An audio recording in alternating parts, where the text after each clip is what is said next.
Hey, how's it going? Happy New Year. So the 2022 World Cup was one for the ages, apparently voted the best in recent memory. Great football, high-scoring games, late drama, Messi finally lifting the trophy with Argentina, Saltbae lifting the trophy with Argentina. Wait, hold on. Okay, let's backtrack a little bit. For those of you who don't know who Saltbae is, back in 2017, a Turkish butcher or chef named Nusret Gökçe went very viral for his videos preparing steak. He did it sexily with his weird-ass way of sprinkling salt, hence the name Saltbae. Since then, Saltbae's restaurants have been frequented by some of the most famous people in the world, but most interestingly, he has this unreal track record of attracting famous footballers. They visited him in one of his 22 restaurants around the world, and we're talking Messi, Ronaldo, Maradona, Ronaldinho. This guy is on some other shit. Sometimes he even gets more than the photos. There are many video compilations of him doing his sexy salt trick in front of these players. He feeds them their steak, then they give him a little bro hug, and that's that. Now, he somehow appears at all these big sporting events like the Champions League final, and he was all over this World Cup. Now, you may be asking yourself how the hell this happened, and I had the same exact question, so I did some digging. Unfortunately, there's not much out there in terms of his management team, at least not for, a layperson like me. As far as I can tell, these footballers go to his restaurants for the spectacle, and because of Nusret's insane reach, he has some kind of mutually beneficial deal with FIFA or UEFA or whoever, so he gets into these events with relative ease. Okay, well, now we've answered the questions as to why and how he is there. I can't seem to explain this.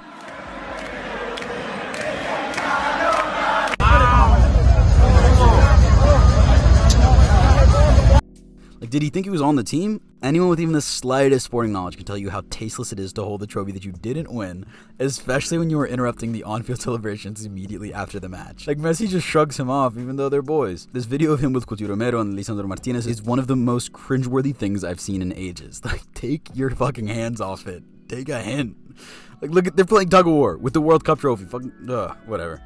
Okay, maybe I'm being a little harsh, doubting the hard work that it took for Nusret to even get to the point in life where he can attend a World Cup final. I mean, hell, I was nowhere near Qatar when the tournament went down, so can I even hate? Well, here's what I'm going to say about it. I'm not really upset with the fact that he's there. He is a successful restaurateur after all, even if he has an entire section on his Wikipedia page for controversies, most of which expose him for not being the most generous or ethical businessman. I guess that just makes him an even more perfect partner for the Qatar World Cup. What I take issue with is the arrogance he had when he came down to the pitch, interrupting the players' celebrations all for a photo op. It came out that FIFA never even authorized him to be on the pitch in the first place, which makes these photos even worse. FIFA rules state that only World Cup winners and heads of state are allowed to touch the trophy during the closing ceremony, but that didn't seem to apply to a man made famous for seasoning steaks. FIFA President Gianni Infantino even unfollowed him on Instagram, which is pretty intense. And what's worse is knowing how much it means for any team to win the World Cup. He would have undoubtedly come to take pictures with the trophy if France had won too, judging by how many French players he has hosted at his restaurants. This isn't the only ill-timed photograph from him. There's also this one that kindly pointed out on Instagram. For some context, this is Mohamed Salah. He was having the best season of his career in 2017-18, and it all culminated in the Champions League final against Real Madrid. He played a mere half hour of the final as he was pile-drived into the pitch by Sergio Ramos, dislocating the Egyptian shoulder as the Spaniards went on to win. After losing a final that he barely got to play in, which would have crowned one of the greatest ever individual seasons, undoubtedly a career low moment for Salah, our boy Saltbae was there for a photo. I am completely lost how he feels so entitled to hold the trophy and just be a part of things. It's like the worst parts of influencer culture shining through. If you watch content from any other influencers or YouTubers present at the World Cup final, they don't show any of these same tendencies.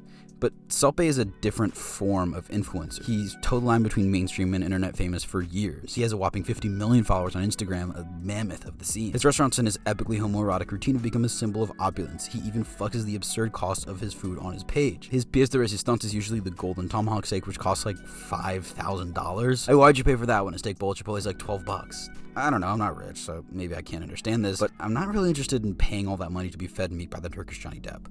Also, he's not even the best internet-famous Turkish chef. The really smiley guy with absurd portions is way better, and he's almost caught up to him. Even though it's not my favorite genre of content, I'm now invested in him surpassing Saltbae. Anyways, I know this weird little controversy will probably get swept under the rug, but I just wanted to get this off my chest because it's been sitting awkwardly with me for a while.